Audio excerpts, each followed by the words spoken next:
आज आपण बोलणार आहोत अशा एका विषयावर जो प्रत्येक ड्रायव्हरसाठी खूप महत्वाचा आहे, तो म्हणजे हायवे ड्रायव्हिंग. कारण शहरात ड्राईव्ह करणं आणि हायवेवर ड्राईव्ह करणं या दोन्ही गोष्टींमध्ये खूप मोठा फरक आहे. हायवेवर आपल्या तसेच इतर गाड्यांचा स्पीड सुद्धा खूप जास्त असतो, त्याचबरोबर हेवी व्हेकल्स असतात आणि एका चुकीमुळे ऍक्सिडेंट होण्याचा धोका सुद्धा असतो. म्हणूनच आज आपण बघणार आहोत की हायवेवर कसे सेफ ड्रायव्हिंग करायचं. व्हिडिओ शेवटपर्यंत बघा, कारण या व्हिडिओमध्ये आपण प्रॅक्टिकल टिप्स दिलेल्या आहेत, तसेच लाईव्ह एक्सपिरियन्स सुद्धा दाखवलेला आहे. मित्रांनो, हायवेवर जाण्याआधी नेहमी आपल्याला कारची बेसिक तपासणी केली पाहिजे. त्यामध्ये टायर प्रेशर योग्य आहे का ते चेक केलं पाहिजे. लॉंग ड्राईव्हसाठी म्हणजेच हायवेवर जाताना 1-2 PSI जास्त असेल तरी चालेल.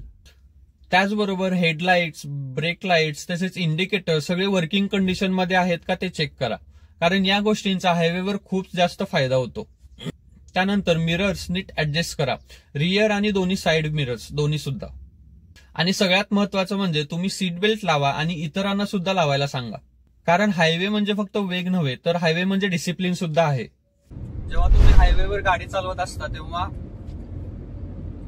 तुम्हाला इतरांना जर काही इंडिकेशन्स द्यायचे असतील तर आपण नॉर्मल वे मध्ये जसं हात वगैरे बाहेर काढून इंडिकेशन देतो त्या पद्धतीने आपल्याला हायवेवर अजिबात करायचं नाहीये. कारण हायवेवर गाड्यांचा वेग खूप जास्त असतो आणि आपल्याला त्या वेगाचा अंदाज नाही येत पटकन, त्यामुळे हे खूप धोकादायक सुद्धा असू शकतो. त्यामुळे जेव्हा तुम्हाला एखादी लेन चेंज करायची असते तेव्हा तुम्हाला जर उजव्या लेन मध्ये जायचं असेल तर तुम्हाला राईट साईडचा इंडिकेटर द्यायचा आहे, त्यानंतर उजव्या बाजूला जायचं आहे. जर तुम्हाला डाव्या बाजूला जायचं असेल तर लेफ्ट साईडचा इंडिकेटर द्यायचा आहे, त्यानंतर तुम्हाला डाव्या बाजूच्या लेन मध्ये जायचं आहे. हायवेवर गाडी चालवत असताना तुम्हाला लेन डिसिप्लिन पाळणं खूप महत्वाचं आहे, कारण याच्यामुळे आपण बरेचसे ऍक्सिडेंट होताना बघितलेले आहेत. तर तुम्ही हायवेवर इंडिकेशन सुद्धा खूप ठिकाणी बघितले असतील. जी सगळ्यात बाहेरची म्हणजे लेफ्ट साईडची लेन असते त्याच्यामध्ये अवजड वाहने जास्त करून चालतात. त्याच्यानंतर जी मधली लेन असते त्याच्यामध्ये जर तुमचं स्पीड 60 ते 80च्या मध्ये असेल तर तुम्ही मधल्या लेन मध्ये चाललं पाहिजे. आणि जी 1 नंबरची लेन असते, जी सगळ्यात उजव्या बाजूची लेन असते, जर तुमचं स्पीड 100 किंवा 100 पेक्षा जास्त असेल किंवा तुम्हाला एखाद्या गाडीला ओव्हरटेक करायचं असेल तर तुम्ही पहिल्या लेनचा उपयोग केला पाहिजे. जे अवजड वाहने असतात, ट्रक असतात, टँकर्स असतात, त्यांनी शक्यतो लेफ्ट साईडच्या लेन मधून चाललं पाहिजे. पण तुम्ही या ठिकाणी बघू शकता आपल्या इथे इंडियामध्ये किंवा महाराष्ट्रामध्ये सर्रास हे लेन डिसिप्लिन वगैरे कोणी फॉलो करत नाही.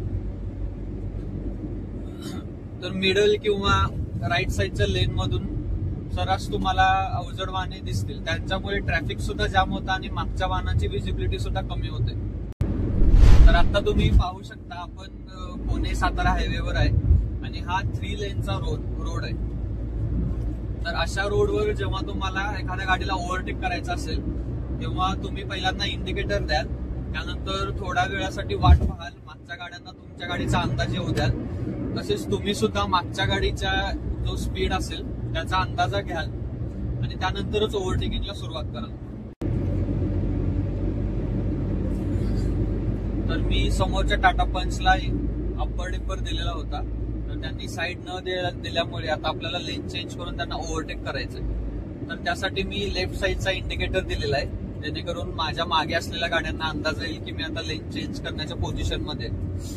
त्यानंतर मागच्या गाड्यांचा अंदाजा घेऊन मी हळूहळू मधल्या लेन मध्ये येईल आणि त्यानंतर मधल्या लेन मध्ये आल्यानंतर मी इंडिकेटर माझा बंद केलेला आहे आणि अशा पद्धतीने आपला ओव्हरटेकिंग झालेला आहे.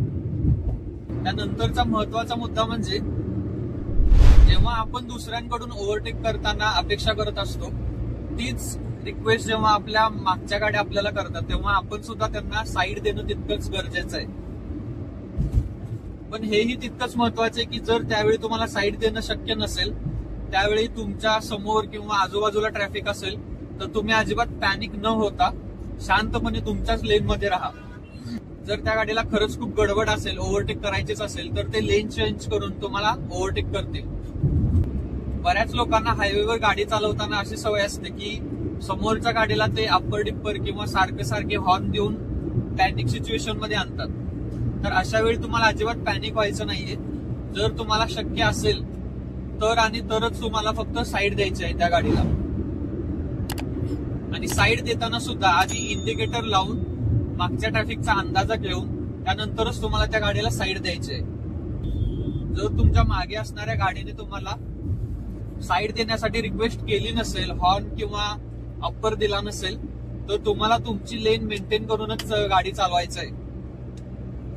कारण अशा केसेसमध्ये ज्या मागच्या गाड्या असतात त्यांचं समोरच्या गाड्यांचं कॅल्क्युलेशन फिक्स असतं. त्यांचं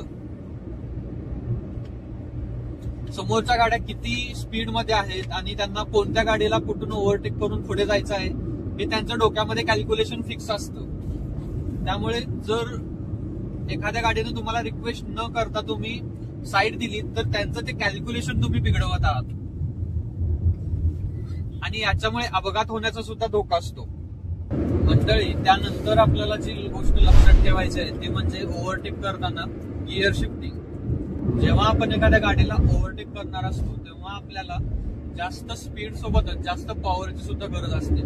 कारण आपल्याला आपल्या गाडीचा स्पीड समोरच्या गाडीपेक्षा जास्त वाढवायचा असतो. त्यामुळे ओव्हरटेक करताना शक्यतो दुसरा, तिसरा किंवा चौथ्या गिअरचा वापर करा, जेणेकरून तुमच्या स्पीडनुसार तुमच्या गाडीला तेवढी पॉवर मिळेल ओव्हरटेक करण्यासाठी. आता माझी गाडी 5व्या गिअरवरून मी 4थ्या गिअरवर आणली आहे, जेणेकरून मी ह्या समोरच्या गाडीला ओव्हरटेक करताना मला तेवढी पॉवर मिळेल. जर तुमच्या गाडीचं स्पीड 40 ते 50च्या दरम्यान असेल तर तुम्हाला तिसऱ्या गिअरचा वापर करायचा आहे.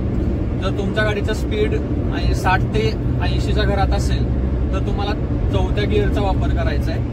आणि जर तुमच्या गाडीचं स्पीड 80 किंवा 80 पेक्षा जास्त असेल तर तुम्हाला 5व्या गिअरचा वापर करायचा आहे.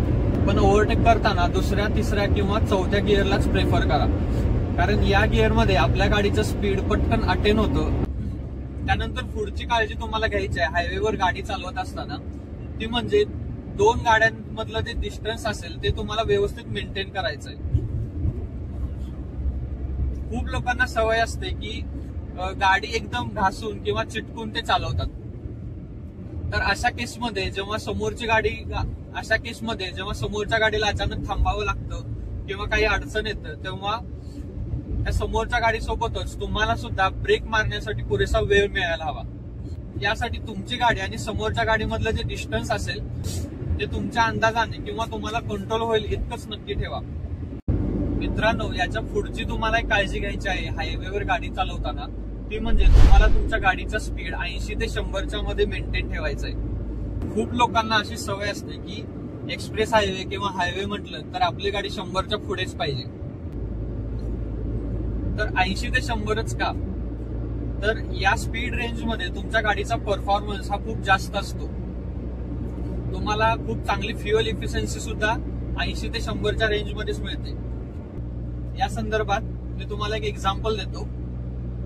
एका रोड सेफ्टीवर काम करणाऱ्या संस्थेने एक सर्व्हे केला होता, ज्यामध्ये त्यांनी मुंबईहून पुण्याच्या दिशेने 2 गाड्या सोडल्या होत्या.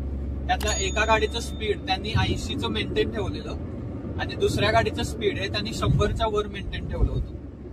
तर खूप लोकांना साहजिकच वाटेल की ज्या गाडीचं स्पीड 100 किंवा 100 पेक्षा जास्त आहे त्या गाडीनं खूपच लवकर मुंबई ते पुणे अंतर पार केलं असेल. पण मित्रांनो, त्या सर्व्हेचा रिझल्ट तुम्हाला धक्कादायक वाटेल, कारण त्या दोन्ही गाड्यांचा पुण्याला पोहोचण्याच्या वेळेमध्ये फक्त 10 मिनिटाचा फरक होता. ज्या गाडीचं 80चं स्पीड मेंटेन केलेलं होतं ती गाडी दुसऱ्या गाडीपेक्षा फक्त 10 मिनिटे उशिरा पोहोचली. त्यामुळे मंडळी, लक्षात ठेवा, हायवेवरून चालत असताना तुमच्या गाडीचं स्पीड हे 80 ते 100च्या मध्येच ठेवा.